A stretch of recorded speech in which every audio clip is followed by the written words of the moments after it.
أعوذ بالله من الشيطان الرجيم بسم الله الرحمن الرحيم يا عبادي لا خوف عليكم اليوم ولا أنتم تحزنون الذين آمنوا بآياتنا وكانوا مسلمين ادخلوا الجنة أنتم وأزواجكم تحبرون يطاف عليهم بسحاف من ذهب وأكواب وفيها ما تشتهيه الأنفس وتلذ الأعين وأنتم فيها خالدون وتلك الجنة التي أورثتموها بما كنتم تعملون لكم فيها فاكهة كثيرة منها تأكلون إن المجرمين في عذاب جهنم خالدون لا يفتر عنهم وهم فيه مبلسون وما ظلمناهم ولكن كانوا هم الظالمين ونادوا يا مالك ليقض علينا ربك قال إنكم ماكثون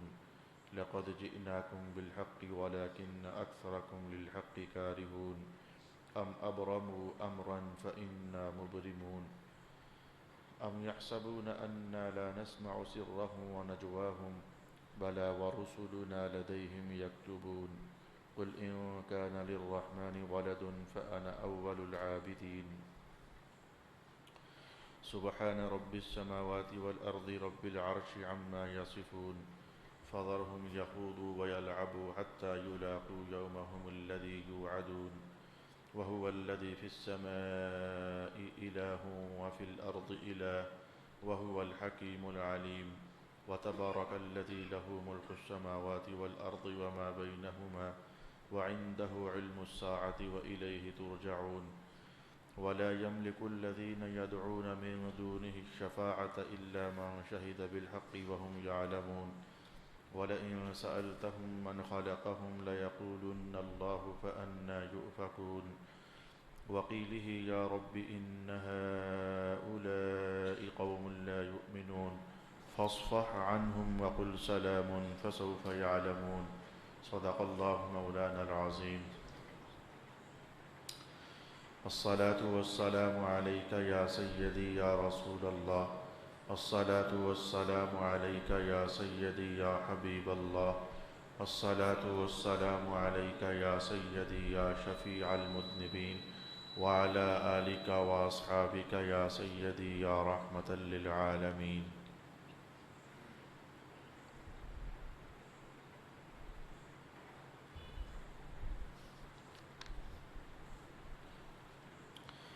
اے میرے بندو، آج نہ تم پر کوئی خوف ہے اور نہ غمگین ہوگے۔ وہ بندے جو ہماری آیتوں پر ایمان لائے اور وہ ہمارے اطاعت گزار رہے، تم اور تمہاری بیویاں ہنسی خوشی جنت میں داخل ہو جاؤ۔ ان کے گرد سونے کی پلیٹوں اور گلاسوں کو گردش میں لایا جائے گا، اور جنت میں ہر وہ چیز ہوگی جس کو ان کا دل چاہے گا اور جس سے ان کی آنکھوں کو لذت ملے گی، اور تم جنت میں ہمیشہ رہو گے۔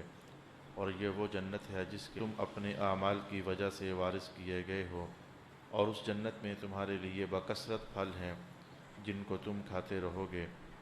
بے شک جرم کرنے والے ہمیشہ دوزخ کے عذاب میں مبتلا رہیں گے، ان سے وہ عذاب کم نہیں کیا جائے گا اور وہ اس میں مایوسی سے پڑے رہیں گے۔ ہم نے ان پر کوئی ظلم نہیں کیا، لیکن وہ خود ہی اپنے اوپر ظلم کرنے والے تھے۔ اور وہ دوزخ کے نگران فرشتے سے پکار کر کہیں گے، اے مالک، چاہیے کہ تمہارا رب ہمیں ختم کر دے۔ وہ کہے گا، تم اس میں ہمیشہ رہنے والے ہو، بے شک ہم تمہارے پاس حق لے کر آئے تھے، لیکن تم میں سے اکثر حق کو ناپسند کرنے والے تھے۔ کیا انہوں نے کسی کام کو پکا کر لیا ہے؟ بے شک ہم بھی پکا کام کرنے والے ہیں۔ یا ان کا یہ گمان ہے کہ ہم ان کی خفیہ باتوں اور سرگوشیوں کو نہیں سنتے؟ کیوں نہیں، ہم سن رہے ہیں، اور ان کے پاس ہمارے بھیجے ہوئے فرشتے لکھ رہے ہیں۔ آپ کہیے، اگر رحمان کا بیٹا ہوتا تو میں سب سے پہلے اس کی عبادت کرنے والا ہوتا۔ آسمانوں اور زمینوں کا رب جو عرش کا رب ہے، وہ ان عیوب سے پاک ہے جن کو یہ بیان کرتے ہیں۔ آپ ان کو ان کے مشغلوں اور لغویات میں پڑے رہنے دیں، حتیٰ کہ ان کا سابقہ اس دن سے پڑ جائے جس دن سے ان کو ڈرایا گیا ہے۔ وہی آسمانوں میں عبادت کا مستحق ہے اور وہی زمین میں عبادت کا مستحق ہے، اور وہی بہت حکمت والا اور بے حد علم والا ہے، اور بہت برکت والا ہے وہ جس کی آسمانوں اور زمینوں اور ان کے درمیان کی ہر چیز پر حکومت ہے، اور اسی کے پاس قیامت کا علم ہے۔ تم سب اسی کی طرف لوٹائے جاؤ گے۔ اور جن کی یہ لوگ اللہ کو چھوڑ کر عبادت کرتے ہیں وہ شفاعت کرنے کا اختیار نہیں رکھتے، ہاں وہ لوگ شفاعت کا اختیار رکھتے ہیں جو حق کی شہادت دیں اور انہیں اس کا یقین ہو۔ اور اگر آپ ان سے سوال کریں کہ ان کو کس نے پیدا کیا ہے تو وہ ضرور کہیں گے کہ اللہ نے، تو پھر وہ کہاں بھٹک رہے ہیں۔ اور قسم ہے اس قول کی کہ اے میرے رب، یہ وہ لوگ ہیں جو ایمان نہیں لائیں گے۔ آپ ان سے درگزر کیجئے اور کہیے بس ہمارا سلام، پس یہ ان قریب جان لیں گے۔ صدق اللہ مولانا العظیم۔ اللہ رب العالمین کے فضل اور اس کے کرم سے سورہ زخرف کی آیات بینات اختتام تک جا پہنچی ہیں، اور آج اس سورت کا اختتامیہ بھی ہوگا۔ اکثر مضامین ایسے تھے جو اللہ تعالیٰ کی وحدانیت، اس کی توحید، اس کی حمد اور اس کی تسبیح پر مشتمل تھے۔ بعض احوال قیامت کے بھی قرآن حکیم نے ارشاد فرمائے، کیونکہ ان امور کا تکرار کافی مرتبہ ہوا، لہذا ان پر آج مزید کچھ گفتگو نہیں کی جائے گی۔ البتہ آج کی تلاوت کردہ آیات بینات میں چند ایک مقامات ایسے ہیں جہاں رک کر کے ہمیں چند معلومات حاصل کرنی ہے اور مجھے چند معروضات آپ کی خدمت میں پیش کرنی ہے۔ ایک آدھ مقام ایسا بھی ہے کہ جس میں دلچسپی اس لیے زیادہ ہو گئی کہ وہ مقام علم میں اضافے کا سبب بنا ہے۔ تو آئیے ہم ترتیب کے ساتھ آیات بینات کی مضامین سے روشنائی لینے کی کوشش کرتے ہیں۔ رب کائنات نے سب سے پہلے تو یہ کلام ارشاد کیا، یا عبادی، اے میرے بندو۔ قیامت کا دن ہوگا، اللہ تعالیٰ کی طرف سے بزم محشر میں جتنے انسان بھی ہوں گے، مسلمان، کافر، بلکہ جنات بھی جتنے ہوں گے، جنات بھی اللہ کے بندے ہوتے ہیں، انسان بھی اللہ کے بندے ہوتے ہیں۔ بھئی جنات بندے ہوتے ہیں، فرشتے بھی بندے ہوتے ہیں۔ بندہ ہونے کا معنی یہ نہیں ہے جو ہم سمجھتے ہیں کہ آدمی ہونا اور شے ہے، بندہ ہونا اور شے ہے۔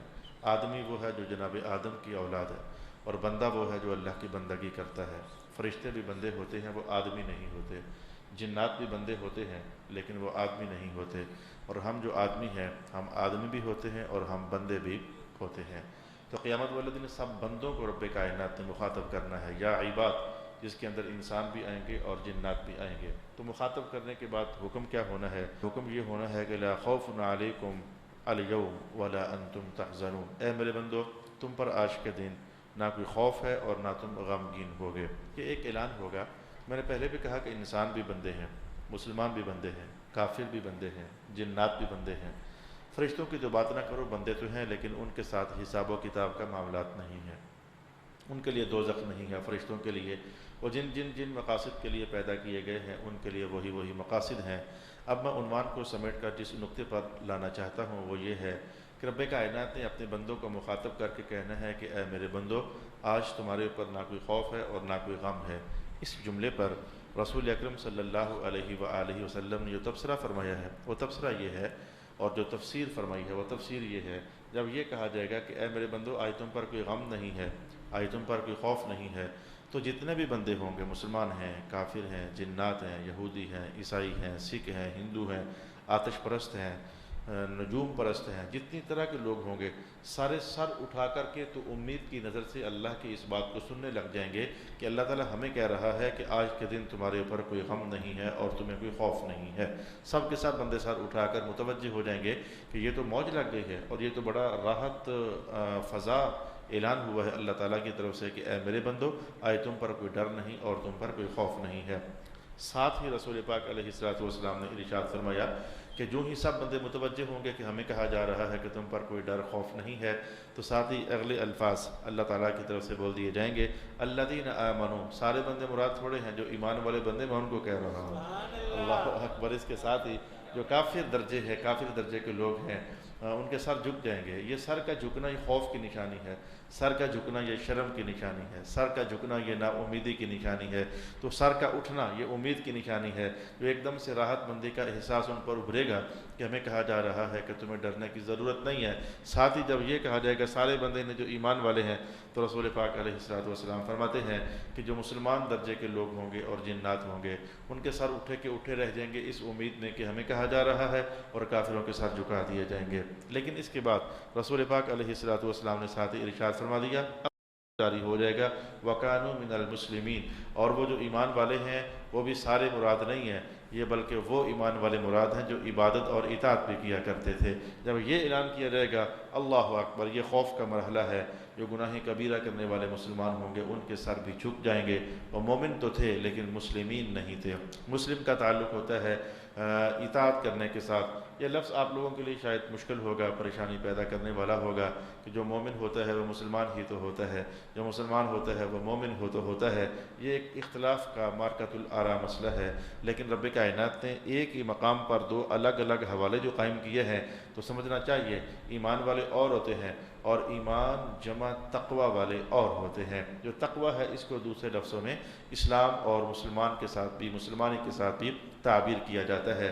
گویا تین طرح کے لوگ ہوں گے جو سر اٹھائیں گے۔ آج میں نے پہلی وضاحت آپ کی خدمت میں یہ بیان کرنی ہے، تین طرح کے لوگ ہوں گے جو سر اٹھائیں گے۔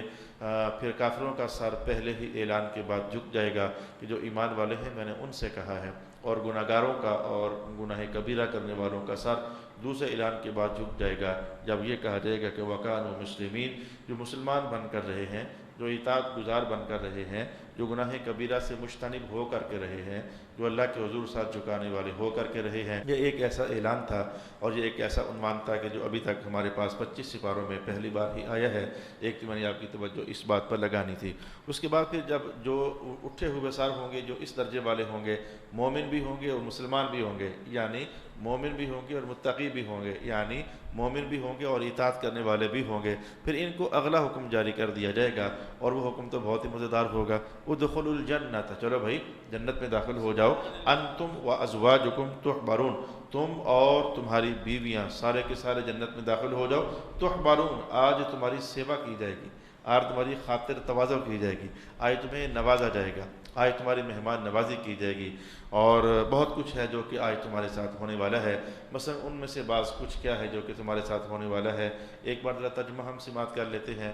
اس کے بعد آج جب کہ صورت ختم ہو رہی ہے، جنت کا حوالہ بھی چل رہا ہے، میں چاہوں گا کہ دو چار جنت کی باتیں میں بھی سماعت کر کے تو اپنے آپ کو اللہ کی بارگاہ میں منتظر بنا لوں اور امیدوار بنا لوں، اور آپ بھی جنت کی دو چار باتیں سن کر، دو چار تازہ باتیں بھی ہیں میرے پاس، وہ دو چار تازہ باتیں سن کر ہم بھی اللہ کے حضور امیدواروں کی لائن میں اپنے آپ کو کھڑا ہوتا ہوا محسوس کر لیں۔ تو آج تم اور تمہارے بیویاں جنت میں داخل ہو جاؤ۔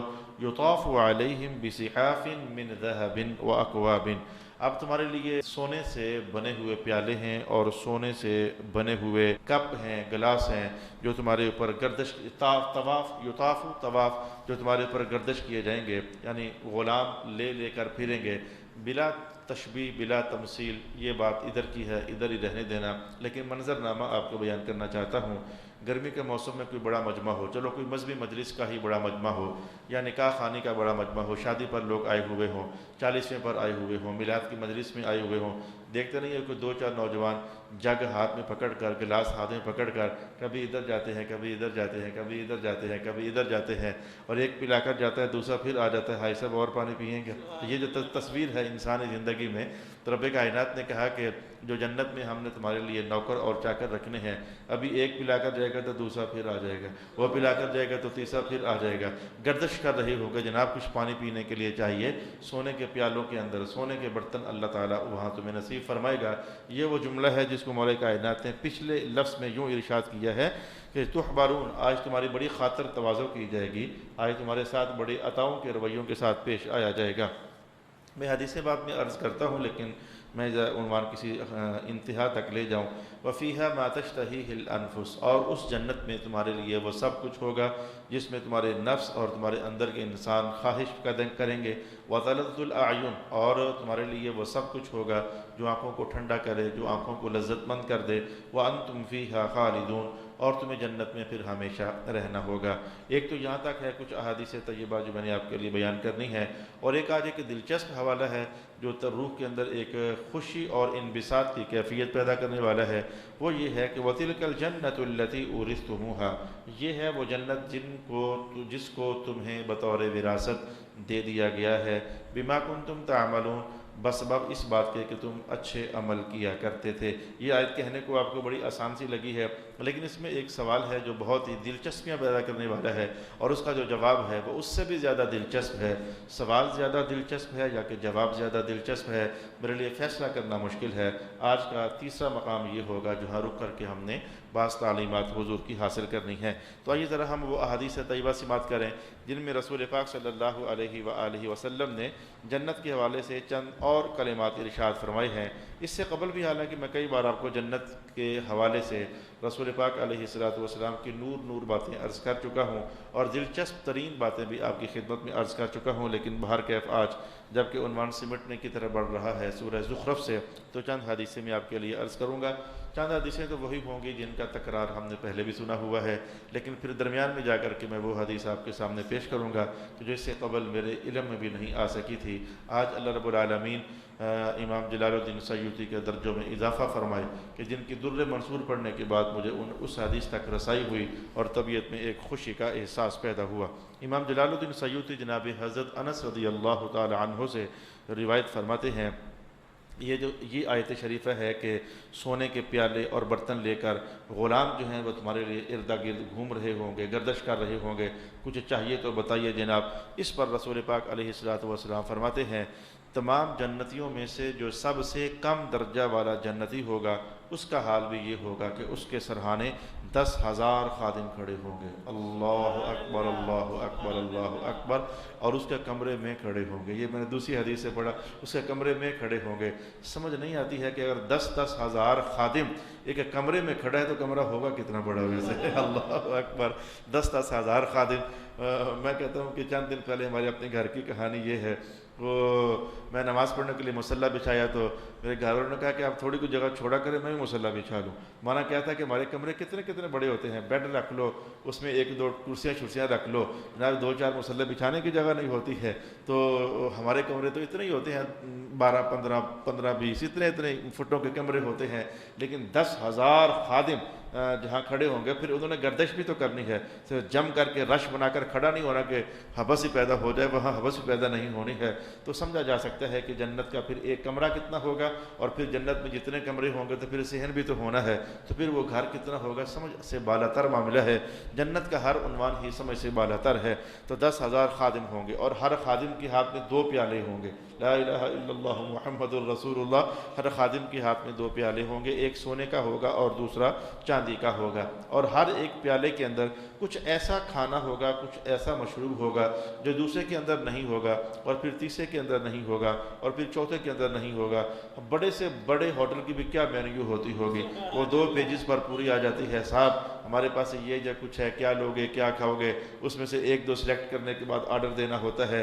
میں کہتا ہوں کیا مینیو ہوگا، لیکن جنت میں یہ ہے کہ 10,000 خادم ہیں تو 20,000 پیالے ہیں، تو 20,000 پیالوں کے اندر کھانے بھی الگ رنگ الگ نوعیت کے ہیں، پینے والی چیزیں بھی الگ رنگ اور الگ نوعیت کی ہیں۔ اور اچھا اب یہ بھی نہیں ہے، میں آپ کو بتاؤں کہ مجھے چند دن پہلے ایک ہوٹل پر جانے کا اتفاق ہوا، تو کھانا اتنا زیادہ تھا کہ وہ اب بندہ کیا کرتا، کتنا کو کھائے۔ اس کے بعد ہینڈز اپ ہو گئے ہم سب کے سب کہ ہم کھانا اب اور نہیں کھا سکتے ہیں، بھائی باقی کھانا پیک کر دو۔ میرے باقی ساتھیوں نے کہا، کھانا پیک ہو کے گھر واپس آ گیا، لیکن رسول پاک علیہ السلام فرماتے ہیں 10,000 پیالے ہوں گے، ہر پیالے میں الگ نوعیت کا ٹیسٹ ہوگا، کھانا ہوگا، لذت ہوگی، اور ہر ایک کو کھانے کا تمہارا دل بھی کرے گا۔ یوں نہیں ہے کہ 2-4 پیالوں سے کھانے کے بعد تم یوں کہنے لگ جاؤ بس یار اب گنجائش نہیں رہی ہے۔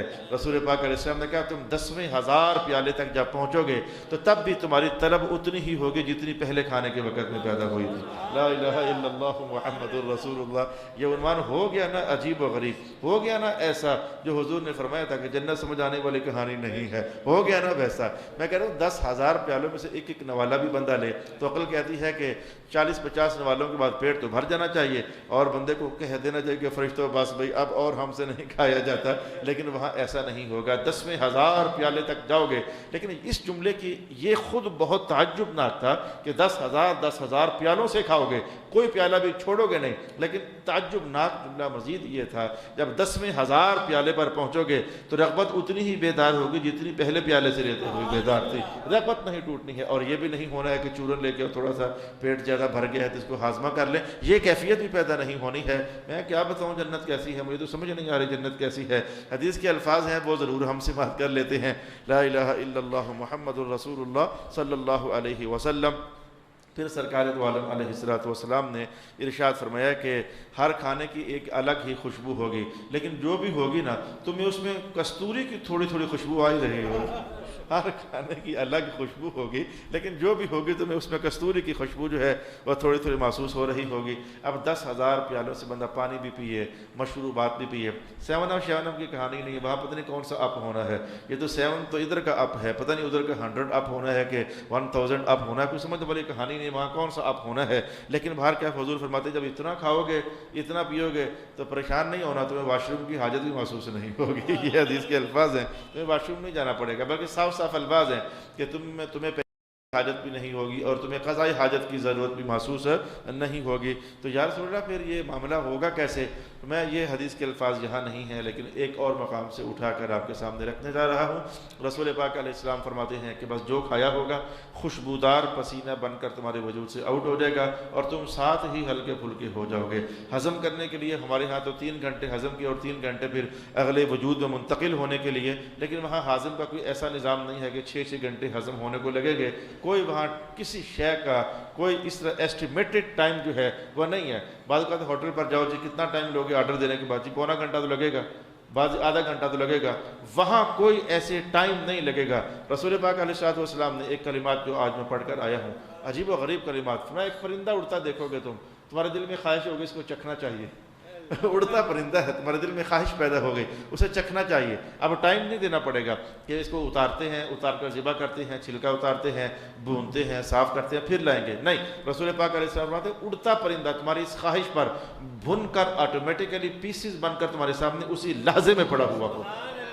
کوئی ٹائم والی کہانی ہی نہیں ہے, ادھر ٹائم والی کہانی ہی نہیں ہے. اچھا میں اگلی بات کہوں گا تو آپ نے پھر کہنا ہے سبحان اللہ. میں حیران ہوں کہ آپ کے منہ سے آئی بہت سبحان اللہ نکلے جا رہا ہے. اگلی بات میں کہوں گا, آپ نے کھا لیا, کھانا کھانے کے بعد چلو ہڈیاں بڈیاں کچھ تو آخر بچے گا نا اس کا. رسول پاک علیہ السلام نے فرما دیا کھانے کے بعد جو بچ گیا تو وہ ایسا ہونا ہے کہ وہیں سے اس نے پھر سے تازہ پرندہ بن کر اڑ کر جانا شروع کر دینا. میں کیا کہوں یہاں, مجھے نہیں سمجھ آ رہی میں کیا کہوں. حدیث کا ترجمہ تو میں کہہ سک رہا ہوں, لیکن اس کے بعد تبصرہ ختم ہے میرے پاس. اس دنیا کی کہانی ہے جو دنیا دیکھی نہیں ہے, یہ صرف وہی بیان کر سکتے ہیں جنہوں نے دیکھی ہے. رسول پاک علیہ السلام نے جنت دیکھی ہے, 1 بار نہیں, 2 بار نہیں, 3 بار نہیں, پتہ نہیں کتنی بار دیکھی ہے. اچھا یہاں رک کر کے جب کہ بات چل ہی رہی ہے, مجھے ان احادیث تک آپ کی رسائی ہی کروانی تھی. میں وہ دلچسپ حدیث جس کی بنیاد پر آج مجھے بہت, حالانکہ یہ بھی دلچسپ ہے لیکن چونکہ پہلے بھی پڑھی ہے لہذا میں کہتا ہوں جو بالکل تازہ سا عنوان ہوتا ہے اس کی رغبت ذرا اور شدید ہوتی ہے. ایک بار میں نے کہیں آپ کو یہ جملہ بتایا ہوا ہے حدیث پاک کا کہ ہر جمعۃ المبارک کو اللہ تعالیٰ سے ملاقات ہونی ہے اور زیارت ہونی ہے. ملاقات کے کر کے باہر نکلو گے تو آگے کوئی مارکیٹ بازار ہوگا جہاں بہت کچھ ہوگا, حتیٰ کہ بہت کچھ ہوگا اور حتیٰ کہ بہت کچھ ہوگا. ان میں ایک یہ بھی ہوگا کہ تصویریں لگی ہوں گی حسین حسین چہروں کی, حسین حسین چہروں کی, اور تمہیں ہوگا کہ ان حسین چہروں کو دیکھو, دیکھتے چلے جاؤ گے, دیکھتے چلے جاؤ گے. جس تصویر پر رک کر تمہارے دل میں یہ آ گیا نا یار یہ تو غضبناک حسن ہے اس کا, یہ تو اینڈ ہو گیا ہے حسن میں, جس تصویر پر تمہارا دل یوں آ گیا تو سرکار فرماتے ہیں تم اسی شکل میں آ جاؤ گے. اللہ اکبر اللہ اکبر. جو خیال آیا کہ یہ حسن و جمال میں انتہا ہے, آج میری نظر یہ بتاتی ہے, تم فوراً اسی شکل میں آ جاؤ گے. اگلا جمعہ المبارک پھر آئے گا, اگلے جمعے کو خیال اگر پھر بدل گیا اور تصویریں دیکھتے دیکھتے اگر خیال پھر بدل گیا تو حضور فرماتے ہیں کہ پھر تم وہی بن جاؤ گے جس تصویر کو دیکھ کر تمہارا خیال بدلا. لیکن اس پر مزید مارکا یہ ہے, ہر بات ہی مارکا ہے. اب بندے کی شکل بدل جائے, میں کہتا ہوں لوگ پہچاننا چھوڑ دیتے ہیں. حضور فرماتے ہیں گھر جاؤ گے تو بیوی یہ تو نہیں کہے کہ تو کون ہے, پتہ اسے ہوگا یہ میرا ہی خاوند ہے, اس کو پہچان بھی رہی ہوگی. حلیہ بدل گیا, شکل بدل گئی, خد و خال بدل گئے, لیکن بیوی پہچان رہی ہوگی کہ یہ میرا ہی میاں ہے. اور اس سے بھی عجیب تر بات یہ نہیں ہے کہ داڑھی رکھ لی جائے تو تھوڑی کچھ شکل بدلتے ہوئے, داڑھی تھی تو کٹوا لی جائے تو بندہ پہچان میں کم آتا ہے. میں ابھی کل یا پرسوں کی بات ہے, ہم کچھ کپڑے خریداری کرنے کے لیے راولپنڈی گئے ہوئے تھے, تو ایک دکان پر ہم داخل ہوئے تھے. میں نے کالے رنگ کی وہ جالی سی ٹوپی پہنی ہوئی تھی, میں داخل ہوا تھا, بندہ مجھے بار بار دیکھے, وہ مجھے پھر بار بار دیکھے، میں نے کہا یار مصلی ہے تو دو، میں نے ابھی نماز نہیں پڑھی، تو میں نماز پڑھنے لگا تو میرے ساتھیوں سے کہتا ہے یہ کہیں مولانا اکبر صاحب تو نہیں؟ کہنے کہ ہاں ہیں تو یہ وہی. کہنا کہ میں کہتا ہوں جب بندہ ان سے ملتا جلتا ہے تو بندہ تھوڑا کو اپنے کپڑے کا گیٹ اپ چینج کر لے، وہ ویسٹ کوٹ اتار دے، پگڑی اتار دے، وہ ٹوپی سادی سی پہن لے تو پہچاننا مشکل ہو جاتا ہے. لیکن تعجب ناک بات نہیں ہے، حضور فرماتے ہیں کہ جیسا بھی حسن تبدیل ہوگا، گھر جاؤ گے تو بیوی یہ نہیں کہے گی تسی کتنے میرے خامند ہی تو نہیں ہو، نہیں ایسے نہیں کہے گی، وہ ویسے ویلکم کرے گی جیسے اسی کا خامند آیا ہے، اور یقین سے اسے پتہ ہوگا کہ یہ میرا ہی خامند ہے. لا الہ الا اللہ محمد الرسول اللہ. میں اس پر میں ذرا تھوڑا سا واپس آ جاؤں، میں ایک اور تبصرہ آپ کی خدمت میں کر دوں. رب کائنات نے یہ کہا نا کہ انتم وازواجکم تحبرون، تم بھی جنت میں داخل ہو جاؤ اور تمہاری بیویاں بھی جنت میں داخل ہو جائیں. یہ اچھی بیویاں اپنے خامند کے ساتھ جنت میں داخل ہو جائیں گی. لیکن اگر ایسا ہے کہ ایک خامند نے ایک شادی کی، دوسری کی، تیسری کی، خامند فوت ہو گیا تو بیوی نے کہیں اور شادی کی، پھر کہیں اور شادی کی، پھر کہیں اور شادی کی. میں آپ کو یہ بتاؤں کہ اگر آپ کی 3 بیویاں ہوں گی تو کون سی آپ کے ساتھ جنت میں جائے گی؟ اگر آپ کی بیوی کے یکے بعد دیگرے آپ کے مرنے کے بعد یا طلاق کے بعد کوئی اور خامند ہو گیا، پھر اس کے بعد پھر کوئی اور خامند ہو گیا، تو اس میں جو حدیث میں رہنمائی ملتی ہے وہ رہنمائی یہ ہے کہ ہر بیوی اسی خامند کے ساتھ جنت میں جائے گی مرتے وقت جس کے ساتھ منسوب تھی، جس کی بیوی ہونے کے ناطے منسوب تھی. یعنی ایک بیوی کا ایک خامند تھا، وہ فوت ہو گیا، اس نے ایک اور شادی کر لی، اب پہلے سے وہ منسوب ہونا ختم ہو گیا، اب دوسرے سے منسوب ہو چکی ہے، وہ جنت میں جائے گا تو اب یہ بھی اس کے ساتھ جنت میں داخل کر دی جائے گی. یہی تو وجہ ہے، یہی تو وجہ ہے، اور یہی تو وجہ ہے. ان تمام وجوہات میں سے ایک یہی تو وجہ ہے. اگر جاگ رہے ہو تو یاد کر کے جانے والی بات ہے، جاگ رہے ہو تو یاد کر کے جانے والی بات ہے. یہی تو وجہ ہے کہ سرکار دو عالم علیہ الصلوۃ والسلام کی ازواج مطہرات کے ساتھ حضور کے وصال کے بعد کوئی شخص شادی نہیں کر سکتا، کیونکہ یہ دنیا میں بھی حضور ہی کی ازواج ہیں، جنت میں بھی حضور ہی کی ازواج ہوں گی، یہ حضور ہی سے منسوب ہوں گی. ویسے بھی ہماری مائیں لگتی ہیں وہ ازواجہ امہاتہم، اور اپنی ماؤں کے ساتھ شادی کرنا جائز نہیں ہے. لیکن چونکہ ان کے ساتھ رسول پاک علیہ الصلوۃ والسلام کے وعدے ہیں کہ دنیا میں بھی آپ ہماری ہی ازواج ہوگی اور جنت میں بھی ہماری ازواج ہوگی. اس دن رسول پاک علیہ الصلوۃ والسلام نے اتنے دلچسپ لہجے میں جناب عائشہ سے کہا کہ عائشہ مجھے معلوم ہو گیا ہے کہ جنت میں بھی آپ ہی ہماری بیوی ہوگی. جملہ یہ نہیں تھا، جملہ یہ تھا جب سے ہمیں یہ معلوم ہوا ہے کہ جنت میں آپ ہی ہماری بیوی ہوگی، ہمارا تو فوت ہونے کا شوق ہی زیادہ ہو گیا ہے. یعنی فوت ہوں گے تو جنت میں جائیں گے، ہمارا تو فوت ہونے کا شوق ہی زیادہ ہو گیا کہ جنت میں جا کر بھی آپ ہی ہماری زوجہ محترمہ ہوں گی.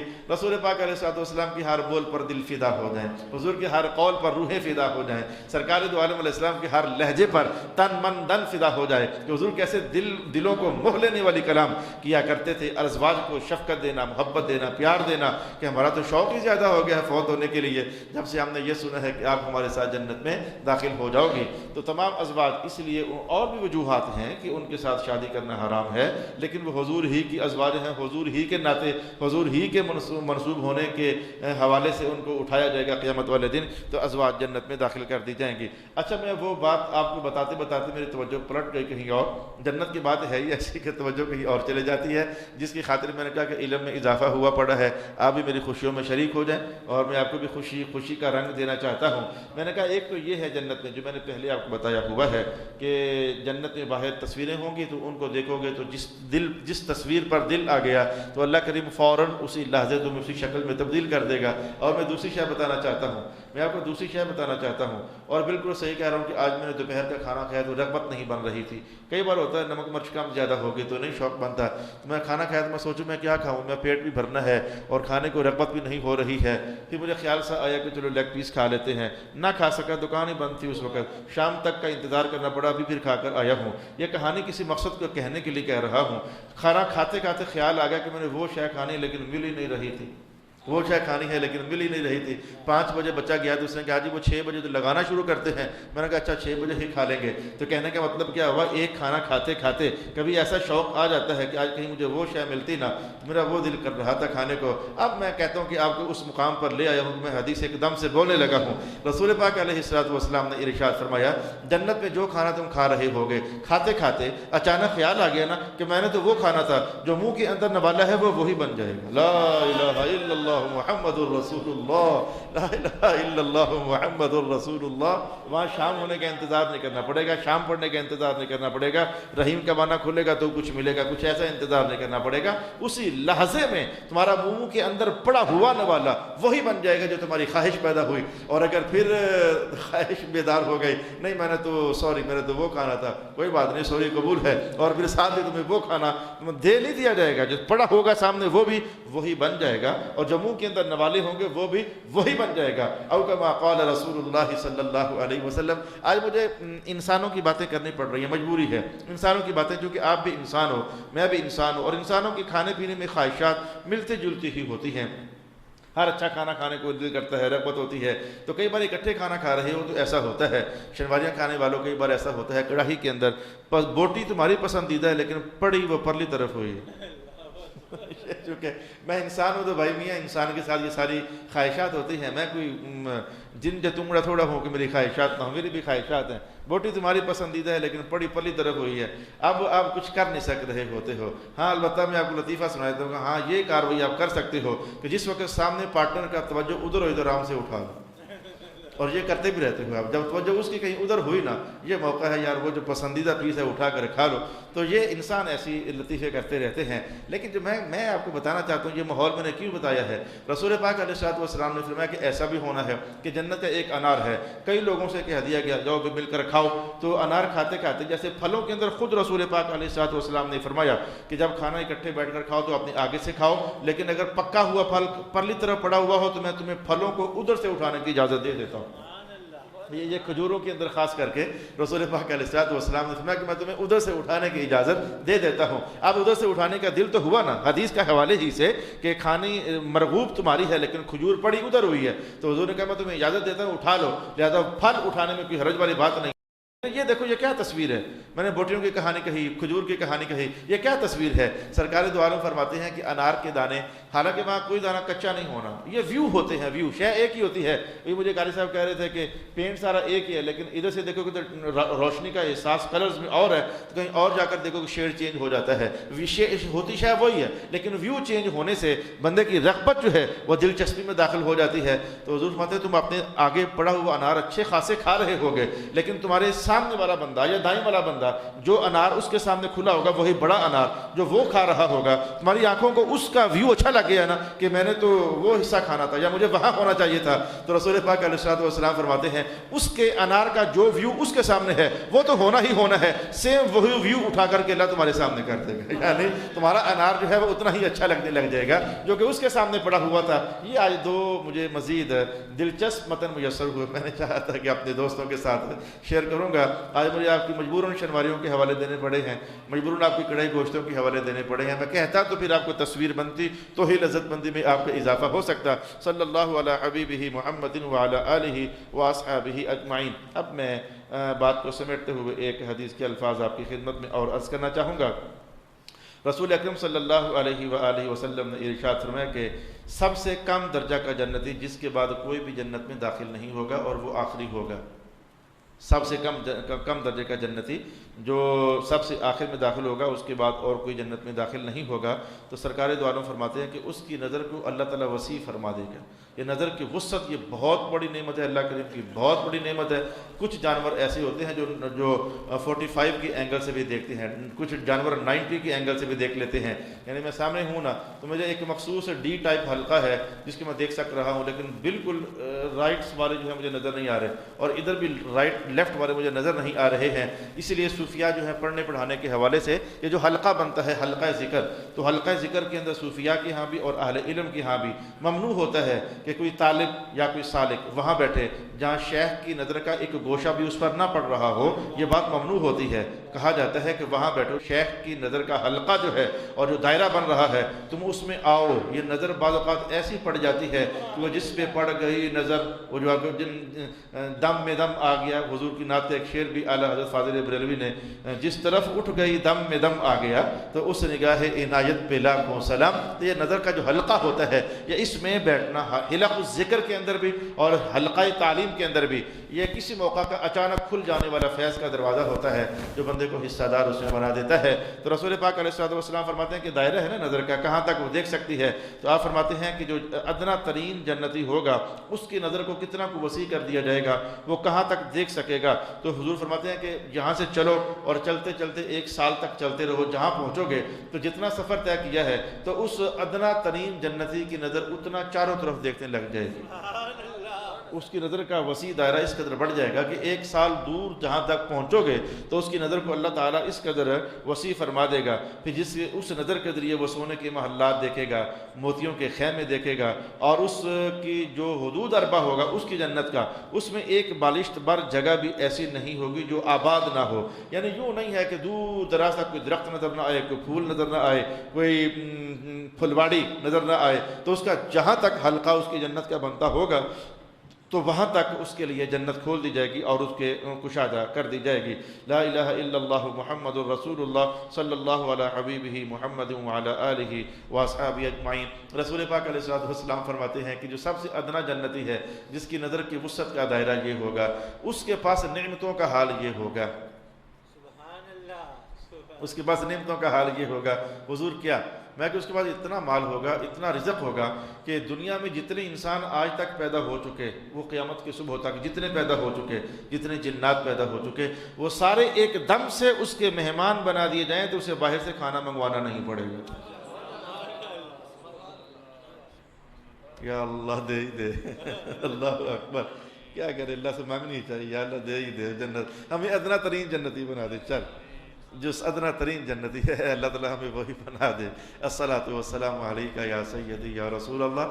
10 مہمان آ جائیں تو میں کہتا ہوں کہ صبح سے لے کر 2-3 گھنٹے مسلسل فکر میں چلتے ہیں، یہ لے کر آ تو وہ لے کر آ تو یہ لے کر آ تو وہ لے کر آ، لیکن میں کہتا ہوں کہ ادنا ترین جنتی کے سب لوگ اگر مہمان بن جائیں تو باہر سے کچھ منگوانا نہ پڑے، وہ سارے کا سارا ان کے لیے کفایت کرنے والا ہو جائے۔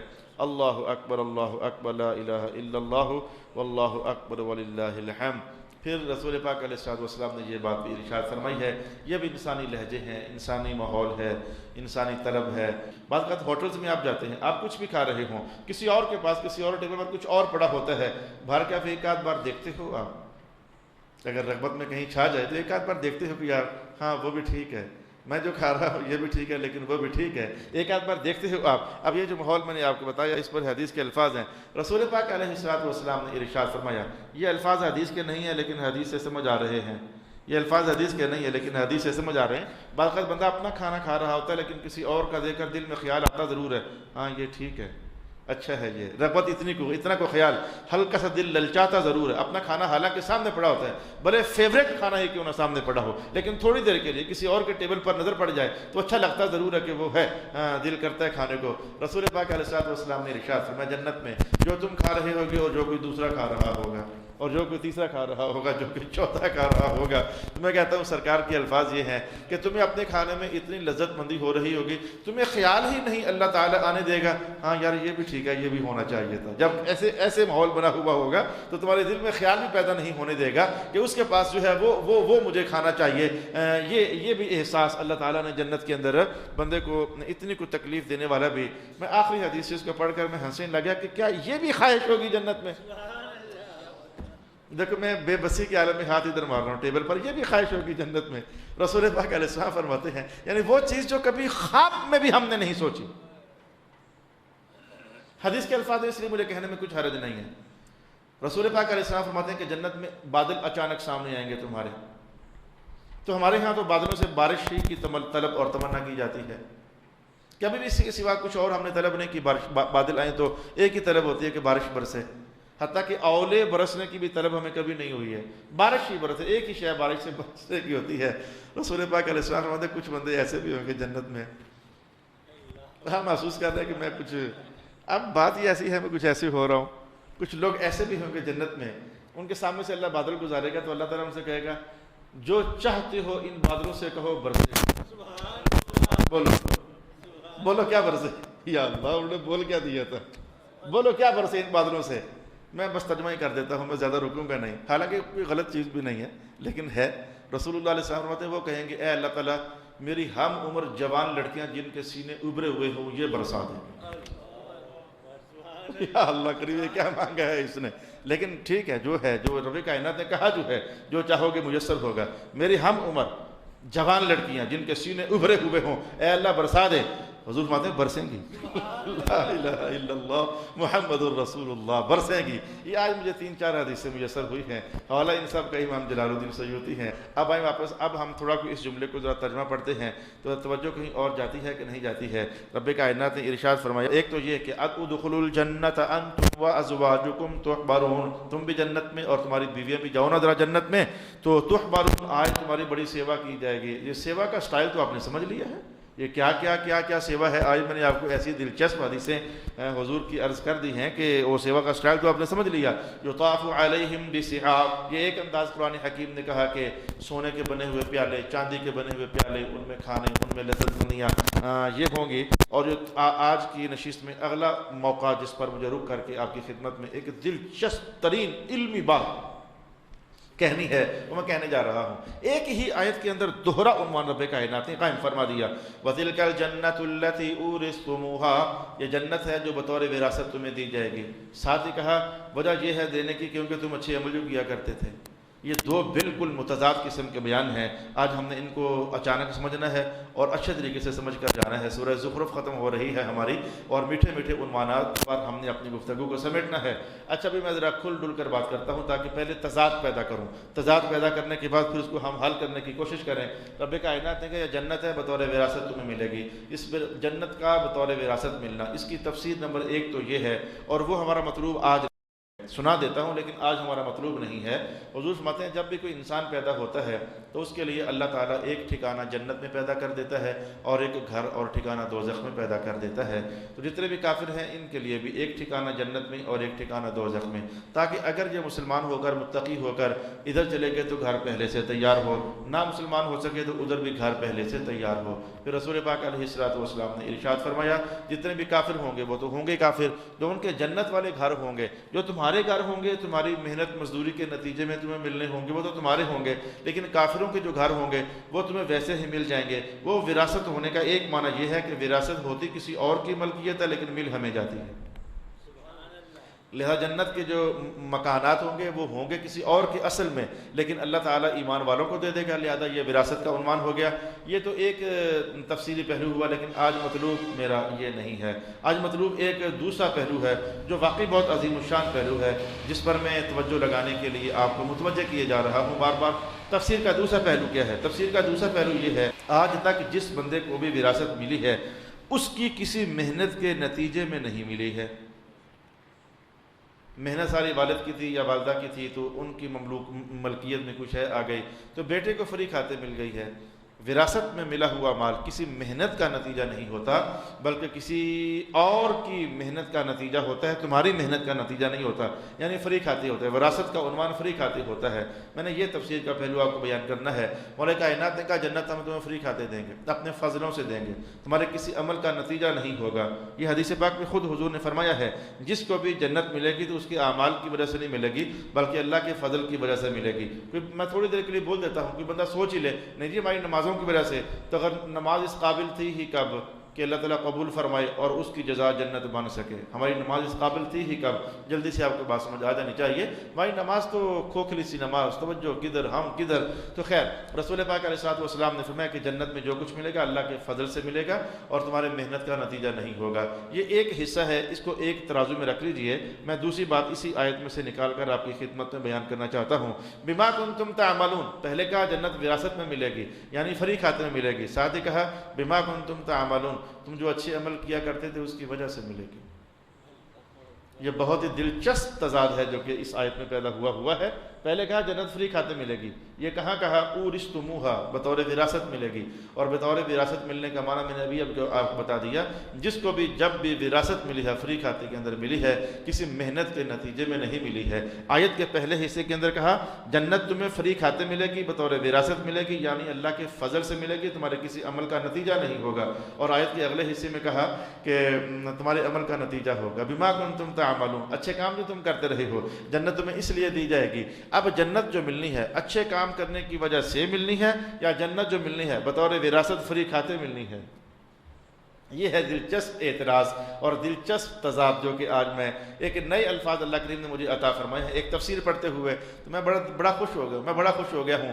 میں اب آپ کو ماحول کی کہانی سناؤں گا تو یہ آیت کی تفسیر آپ کو خود ہی سمجھ آ جانی ہے کہ جنت فری کھاتے میں بطور وراثت اللہ کے فضل سے ملنی ہے یا جنت عملوں کے نتیجے میں ملنی ہے۔ تو جواب اب بھی یہی ہے اللہ کے فضل ہی سے۔ یہ عمل کا حوالہ پھر ساتھ کیوں ہے؟ بما کنتم تعملون، جو تم اچھے عمل کیا کرتے تھے اس وجہ سے تمہیں جنت ملنی ہے۔ یہ عمل کا حوالہ پھر کیوں ہے؟ شاید سارے ایک دم سے اس منزل پر پہنچ سکیں یا نہ پہنچ سکیں جو میں آپ کے لیے اٹھا کر لایا ہوا ہوں، لیکن اہل علم کی تو فوری رسائی ہو جائے گی، اہل علم کی فوری رسائی ہو جائے گی۔ میں آپ کے سامنے جملہ بولنے لگا ہوں، میں مر جاتا ہوں، میں نے کچھ مال چھوڑا ہے، بطور وراثت مال آگے چلنا ہے، کسی کو ملنا ہے۔ مجھے بتا سکتے ہیں آپ کہ کیا سب انسانوں کو ملے گا یا جس کا مجھ سے تعلق ہوگا اسے ملے گا؟ اور تعلق بھی عام نہیں، مخصوص قسم کا تعلق۔ کوئی میرا بیٹا لگے گا، کوئی میری بیٹی لگے گی، کوئی میری ماں لگتی ہوگی، کوئی میرا باپ لگتا ہوگا، کوئی میرا بھائی لگتا ہوگا۔ تو میں مال چھوڑا، وہ ملنا بھی کسی اور کا ہے، لیکن ہر کسی اور کو نہیں۔ جس کا تعلق ہوگا اس کے وہ کوئی اور ہوگا، جس کا تعلق ہوگا بطور وراثت اسے ملنا ہے۔ جلدی سے اگر یہ مال عنوان سمجھ آ گیا ہے، رب کائنات نے کہا جنت دینی وراثت میں ہے، وراثت میں اپنے فضل سے فری کھاتے وراثت میں، تو مولا پھر اس میں عمل کو دخل نہیں ہے۔ کہا نہیں، جس کا تعلق ہوگا میرے ساتھ اسی کو دینی ہے نا، اور وہ تعلق عمل والا تعلق ہے، وہ تعلق عمل والا تعلق ہے، وہ تعلق اطاعت والا تعلق ہے۔ یہ اطاعت اور جو عمل ہے، جو بندگی ہے، یہ سمجھو اللہ سے تعلق بنانے کی بنیاد پر ہے۔ تعلق ہوگا، تعلق والوں کو وراثت ملا کرتی ہے، ہر ایک کو نہیں ملا کرتی ہے۔ یہ دلچسپ جملہ تھا جو اللہ کریم نے مجھے پڑھنا نصیب کیا ہے۔ مولا کائنات نے کہا وَتِلْكَ الْجَنَّةُ الَّتِي أُورِثْتُمُوهَا، یہ جنت ہے بطور وراثت تمہیں دے دینی ہے، فری کھاتے تمہیں عطا کر دینی ہے۔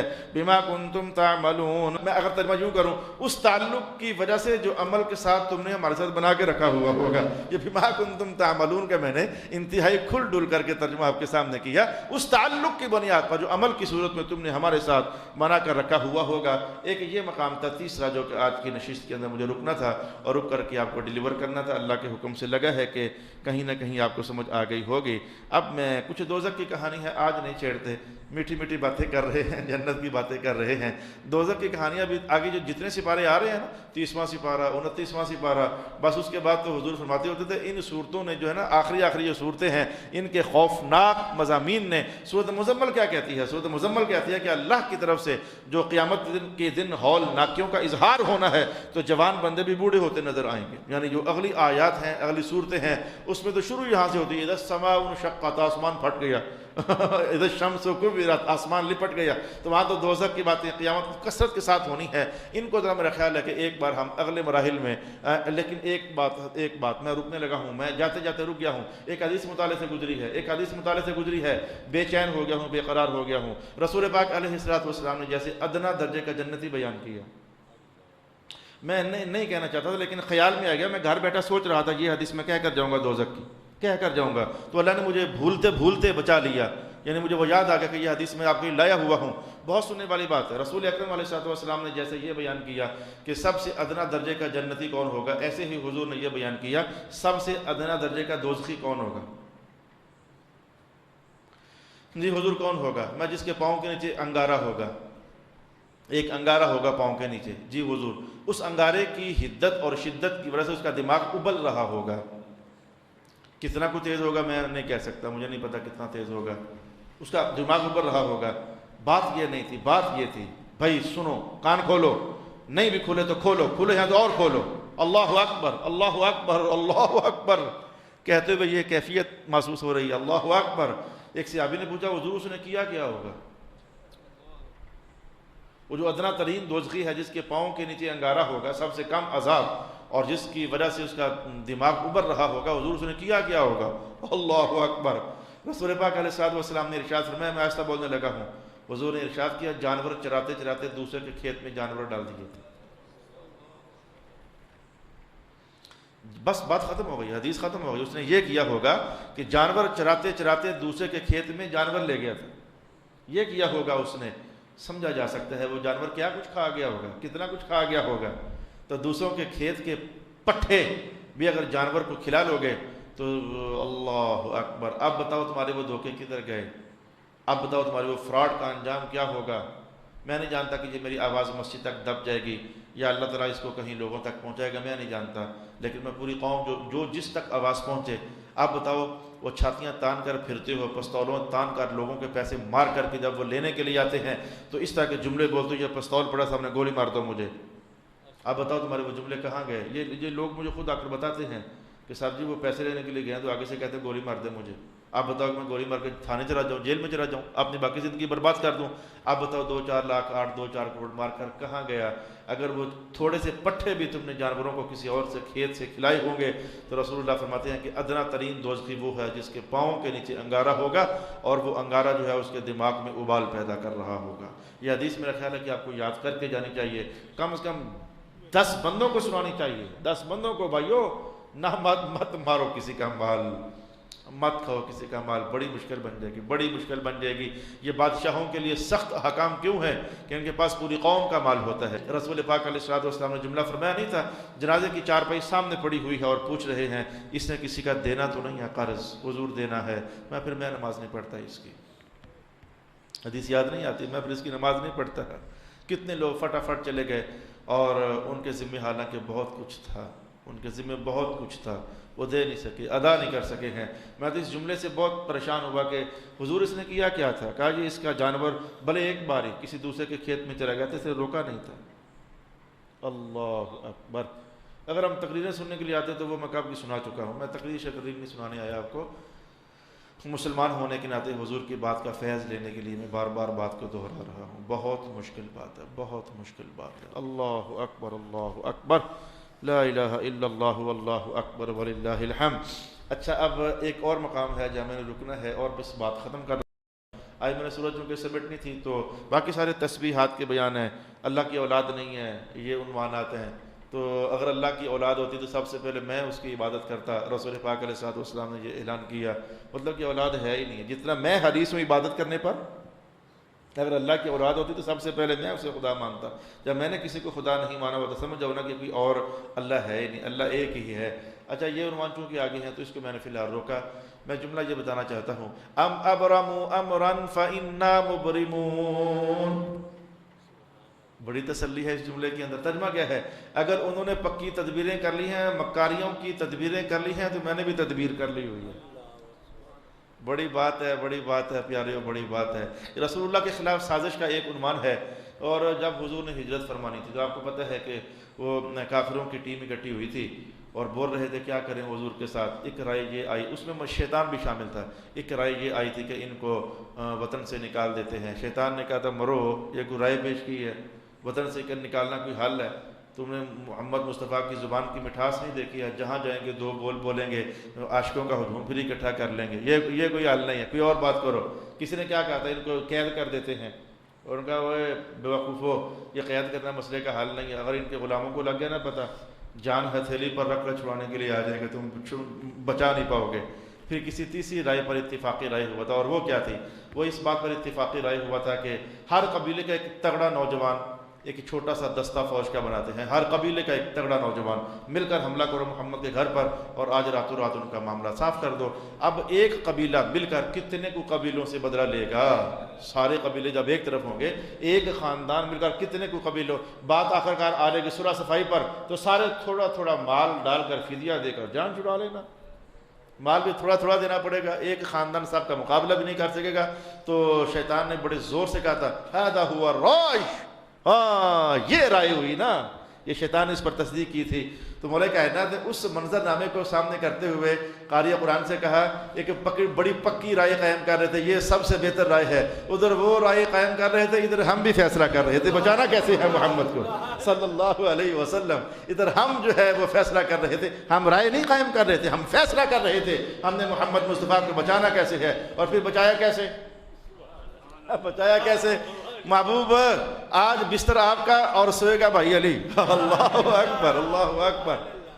بھائی علی، اس پر کہنے والوں نے بہت کچھ کہا، بہت کچھ کہا، بہت کچھ کہا، اور رات بھر مختلف اوقات بھی آتے رہے کہ اندر ہیں، ہاں جی ہیں، یعنی ایسا ہونا چاہیے تھا کہ جو لیٹے تو دکھنے میں لگے کہ مصطفیٰ ہی لیٹے ہوئے ہیں۔ میں کہتا ہوں کہ اتنا فنا فی الرسول جناب علی کے سوا اور کون ہوگا؟ تو میں کہتا ہوں اللہ نے یہ اہتمام کیا، آج علی ادھر سوئیں گے اور جاتے جاتے محبوب ایسے نہیں جانا، ان کو بتا کر جانا کہ آپ زندہ واپس آؤ گے مدینے۔ حضور نے بتایا تھا کہ مانتے دے کر پھر آ جانا مدینے، ادھر ملاقات کریں گے۔ رسول اللہ علیہ السلام نے بتایا تھا پھر، اور سورۃ یاسین کی آیات بینات پڑھنے کا حکم ہوا، محبوب یہ آیتیں ہیں پڑھتے پڑھتے جائیے۔ رسول اللہ علیہ السلام پڑھتے پڑھتے وہ آیات بینات ان کافروں کے درمیان سے گزر رہے تھے، کوئی دیکھ ہی نہیں سک رہا تھا۔ مولا کائنات نے کہا وہ اپنی پکی تدبیر کر رہے تھے، ہم اپنا خفیہ فیصلہ فرما رہے تھے۔ ام ابرموا امرا، لہذا بات سرکار دو عالم کی ہے، لیکن فیوزات تو قیامت تک ہے نا۔ شریف لوگوں شریف بن کر رہو، پرواہ نہ کرو کسی شرارتی کی۔ پکی بات ہے بھائی، زندگی میری جتنی گزر گئی تھوڑی ہے کیا تجربے دیکھنے کے لیے، اور آپ بھی کیا جنت میں رہتے رہے ہو آج تک، قید خانے میں رہتے رہے، میرے ساتھ ہی رہتے رہے ہو۔ دنیا قید خانہ ہے، ہم سب اسی جنگل کے باسی ہیں۔ تو میں نے کہا کہ میں نے دیکھ لیا، کئی بار دیکھ لیا، اور ہر بار صحیح دیکھا، اور جو بھی دیکھا اللہ کے کلام کی سچائی دیکھی۔ کوئی تمہارے خلاف خفیہ شرارت کرتا ہے، سازش کرتا ہے، کرنے دو، تم شریف بن کر اللہ کی طرف متوجہ رہو۔ رب کائنات کہتا ہے اگر وہ سازشیں کر رہے ہیں تو ہم بھی بچانے کے پکے فیصلے کر رہے ہیں۔ اللہ تمہیں ایسے بچا لے گا، ایسے بچا لے گا، ایسے بچا لے گا، کوئی مائی کا لال سوچ بھی نہیں سکے گا۔ یہ ایک اور مقام تھا جو میں نے آپ کو بتایا ہے۔ یہ آج کے جو 2-4 مقام تھے اہم تھے، دلچسپ تھے، لیکن میں نے آپ کو پھر شرافت کی تلقین کی ہے۔ میں کل اپنے طلباء سے کہہ رہا تھا، بار بار یہ بچے ہوتے ہیں شرارتیں کرتے ہیں، جیسے کہا جاتا ہے کبھی کرتے ہیں کبھی نہیں کرتے۔ میں نے کہا پتر میرے، میں نے تمہیں صرف شرافت سکھانی ہے جو سکھانا مشکل ہوتا ہے۔ بدماشی میں نے نہیں سکھانی، وہ خود ہی سیکھ جاؤ گے باہر جا کر۔ شرارتی ہونا میں نے نہیں سکھانا تمہیں، وہ بغیر نصاب کے، بغیر تعلیم کے، بغیر تربیت کے سیکھ جاؤ گے، اور ہزاروں سکھانے والے ہوگے، کوئی نہ بھی سکھائے گا دیکھا دیکھی سیکھ جاؤ گے۔ میں نے تمہیں یہاں مومن بننا سکھانا ہے، ایمان سکھانا ہے، شرافت دکھانی ہے، تقوی سکھانا ہے، پوری کوشش کرنی ہے، ٹیل مارنا ہے۔ اور میں نے کہا ٹھیک ہے، ایک بچے نے شرارت کی ہوئی تھی، میں نے کہا تم جتنے مرضی شرارتیں کر لو، جیسے ہر دن دکاندار دکان پہ آتا ہے تو نئے جذبے سے آتا ہے، گاہک آئے کہ نہ آئے، لیکن وہ سوچ کر آتا ہے کہ گاہک آئے گا، کمائیاں ہوں گی، آتا ہے، آئے کہ نہ آئے اس کا اپنا مقدر ہے۔ میرے بچے میں نا امید نہیں ہو اللہ کی رحمت سے، ایک بیچ فارغ ہوا، دوسرا ہوا، تیسرا ہوا، میں ہر دن نئے جذبے سے آؤں گا، مولا میں تیری خاطر پوری محنت کروں گا۔ کوئی بنتا ہے کہ نہیں بنتا یہ میرا عنوان تھوڑا، مولا یہ تو تیرا عنوان ہے، کس کو تو نے خاک سے اٹھا کر عرش پر بٹھا دینا ہے، یہ ہمارا عنوان نہیں ہے۔ اور کہنے والے بہت پہلے کہہ گئے، مالی دا کم پانی دینا پار پار مشکاں پاوے، مالک دا کم پھل لانا لاوے یا نہ لاوے۔ تو میں نے کہا ام ابرموا امرن، کوئی جتنی بھی سازش کر لے، کوئی جتنی بھی سازش کر لے، ان سے پچھلی الفاظ ہی کیا ہیں، لا یحیق المکر السیء الا باہلہ، جو بھی کسی کے خلاف مکاری کرے گا وبال اللہ اسی پر ڈالے گا۔ جس کو تم نے یہ کہا کہ جو کسی کے لیے کنواں کھودے گا خود اسی میں گرے گا، کیسے گرے؟ وہ کہہ رہی میں ادھر آؤں گا ہی نہیں، اللہ لے آئے گا۔ تو کیسے ادھر نہیں آئے گا؟ اللہ لے آئے گا، اللہ سب کچھ چلا رہا جانتا ہے۔ میں نے کہا کہ یہ تو بڑا پرانا عنوان ہے، لا یحیق المکر السیء الا باہلہ۔ رک کر کے میں نے توجہ آپ کی پھر یہاں لگانا چاہیے، ام ابرموا امرا۔ خواجہ حسن بصری کا جملہ یاد نہیں، اگر بچو ڈنگ مارتے مارتی اپنی عادت تبدیل نہیں کرتا، ہم بچانے والی اچھی عادت کیسے چھوڑ دیں؟ شریف بن کر رہو، نیک بن کر رہو، متقی بن کر رہو، عاجز بن کر رہو، مسکین بن کر رہو، اور یہ ورد کرتے رہو، مولا میں تیرے یہ والے، مولا میں تیرے ہی حوالے، یہ اپنا ورد کرتے رہو۔ دنیا کا کوئی مائی کا لال، میرے حضور کا فرمان اعلان نہیں ہے، میں یہ قرآن پاک بند کر رہا ہوں، حضور کا اعلان نہیں ہے، اگر یہ سارے انسان اور جنات اکٹھے ہو کر تیرے خلاف ہو جائیں، کتنے ہیں سوچو ذرا، یہ سارے اکٹھے ہو کر تیرے خلاف ہو جائیں تو تیرا نقصان یہ کچھ بھی نہیں کر سکتے، نقصان وہی ہوگا جو اللہ نے فیصلہ کیا ہوا ہوگا۔ اور اگر یہ سارے تیرے ساتھ مل کر تجھے فائدہ پہنچانے کے چکر میں ہو جائیں، یہ کک فائدہ نہیں پہنچا سکتے، فائدہ بھی وہی ہوگا جو اللہ نے فیصلہ کیا ہوا ہوگا۔ کتنا پیارا ایمان ہے، کتنا سونا عقیدہ ہے، اور کتنا ٹھنڈ ڈالنے والا عنوان ہے کہ بندہ اللہ ہی کے ساتھ جڑا رہے، بندے کی توجہ اللہ ہی کی طرف ہو۔